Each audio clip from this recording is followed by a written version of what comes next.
Hey guys, it's another video vlog. I know I haven't done one for a while, but something is happening soon that I feel kind of strongly about. It's probably only really relevant to people that live in North Carolina, but here it goes. The Brewery, the classic, legendary North Carolina venue, is being torn down on August 1st. And it's really sad to me. I mean, obviously, like all things come to an end, but the Brewery from North Carolina, aside from maybe the Cat's Cradle, was really our CBGBs.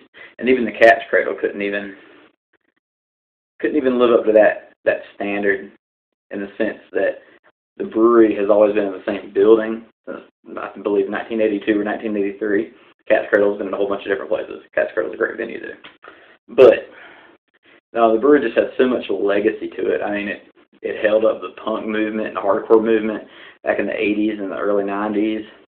It's given rise to so many like subgenres of music, and even today with a lot of the newer music, almost every single band that tours and tries to make themselves big and works really hard at their craft has come through the Brewery at some point in time, no matter where they're from. I mean, almost any band since the 80s. I mean, think about it. Black Flag's been there. I saw Marilyn Manson there. Marilyn Manson in a 300-person venue. It's pretty intense. I mean, so many people have been through there, and it's such a shame to see it go. Even the fact that my father played shows at the Brewery starting in the 80s up until the 90s, and I started playing shows at the Brewery in, I think, 2001 up until this past year, and that's 10 years for me playing at the Brewery. And it's such a I don't know, it just really saddens me to see something like that go. And honestly, as much as turmoil as I might have had with some of the brewery in some recent times, perhaps, it still has a place in my heart, and I really, really love it. I love going there. And a lot of people spent their childhood there, or a lot of their life there. I mean, for me, honestly, like, it changed my life in so many ways, but it's not besides the fact that I saw so many good bands, and I've got to share the stage with so many good bands. I got to see, I mean, all that kind of stuff.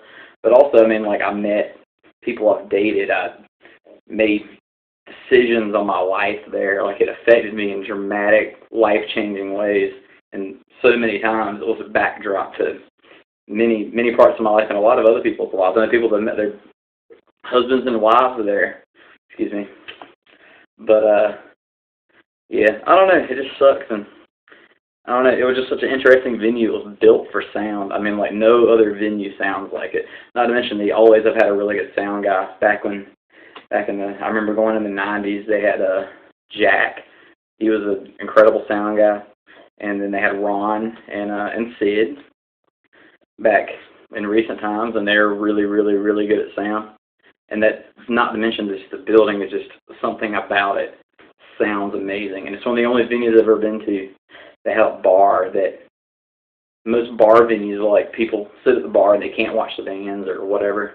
That venue was set up to where you can see the bands perfectly no matter where you were sitting. It was just one of the most perfect venues as far as that goes, and it just had a lot of character to it, be it some of it maybe bad character. I remember the bathroom light being out for as long as I can remember, but nonetheless, it was just a really, really great spot.